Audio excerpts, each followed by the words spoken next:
Doctor Shri माली के द्वारा कुंडली और क्रिया योग के बारे में जानकारी।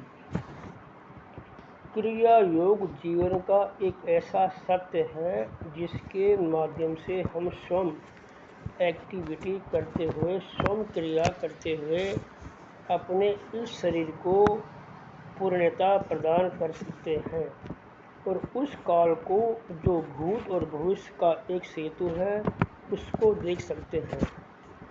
जीवन में और हृदय में आनंद का एक स्रोत उजागर कर सकते हैं। अमृत कुंड स्थापित कर सकते हैं जिसके माध्यम से हम वायवीय शरीर में पूरे ब्रह्मांड में विचरण करने में समर्थ हो सकते हैं। ऐसी क्रिया योग दीक्षा प्राप्त करके साधक निरंतर क्रिया करता हुआ अपने जीवन में उन्नति की ओर अग्रसर हो सकता है। मगर इसके साथ ही कुंडली जागरण के बारे में मैंने पहले विवेचन किया, लेकिन जब क्रिया योग को हम समझ लेते तो कुंडली जागरण का अपने आप में कोई महत्व नहीं रहता। क्रिया योग यदि एमए के स्टैंडर्ड की चीज़ है तो कुंडली जागरण मैट्रिक की स्टेज है। वह तब तो बहुत ज़रूरी है जब हम क्रिया योग की तरफ बढ़े नहीं हों और अपने क्रिया योग देखा नहीं, समझा नहीं, सीखा नहीं, उसका अनुभव नहीं किया हो। मगर जब हम एक क्रिया योग की तरफ बढ़ जाते हैं तो कुंडली अपने आप में एक समान सी स्थिति बनकर रह जाती है।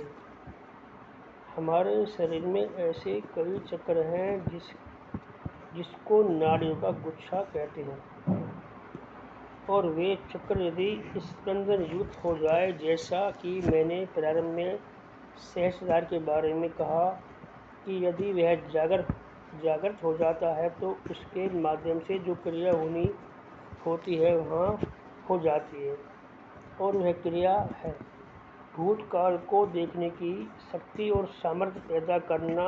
जिस प्रकार सहस्त्रधार ग्रंथि शरीर की अंतिम अवस्था है, उसी प्रकार मूलाधार ग्रंथि जीवन की प्रारंभिक अवस्था है। मूलाधार से लगाकर सहस्त्रधार तक पहुँचने की क्रिया को कुंडली जागरण कहते हैं। यह कुंडली शब्द क्यों पड़ा और कुंडली से क्या लाभ है? जड़ शरीर को चेतना युक्त बनाने के लिए कुंडली को जागृत किया जाता है, और आप क्रिया योग में यह समझ चुके हैं कि इस जड़ शरीर को चेतन युक्त कैसे बनाया जा सकता है। हमारे शरीर में 72,000 नाड़ियाँ हैं और 72,000 नाड़ियों में 3 नाड़ियाँ मुख्य हैं जिनको इंगला, पिंगला, सुषुम्ना कहते हैं।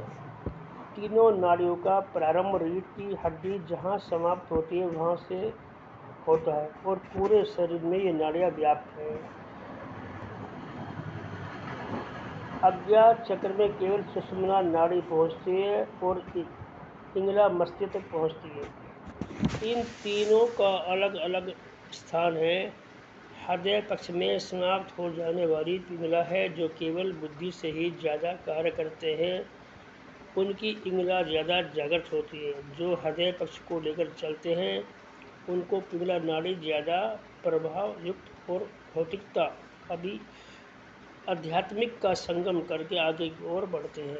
ये सुषुम्ना नाड़ी को लेकर ज़्यादा चलते हैं। यदि हम किसी वैद्य के पास जाएं तो सारे शरीर में कहीं पर भी रोग हो, वह केवल इन तीनों नाड़ियों पर हाथ रखकर उंगलियों के माध्यम से उसके स्पंदन से एहसास कर सकते हैं पूरे शरीर में कहाँ पर रोग है, किस प्रकार का रोग।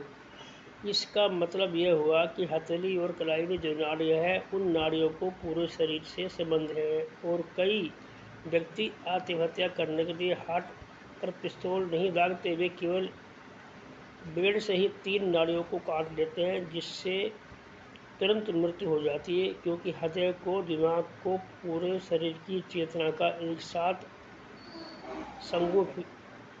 संगुफित करने में इन तीनों का नाड़ियों का सहयोग है, और इन नाड़ियों के सहयोग से ही कुंडली कहते हैं।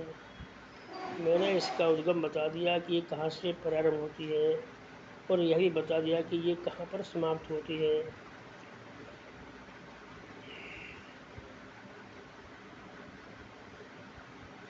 मगर उस समाप्त होने की क्रिया से पहले से पूरे शरीर में विचरण कर लेती है। जैसा कि मैंने बताया कि पिंगला नाड़ी की हड्डी के नीचे से प्रारंभ होकर हृदय पक्ष में समाप्त हो जाती है।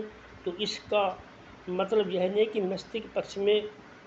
मस्तिष्क पक्ष के ऊपर इसका अस्तित्व है ही नहीं। यह तो रीढ़ की हड्डी से निकलकर पूरे शरीर और मस्तिष्क में घूमती हुई फिर हृदय पक्ष में जाकर समाप्त होती है।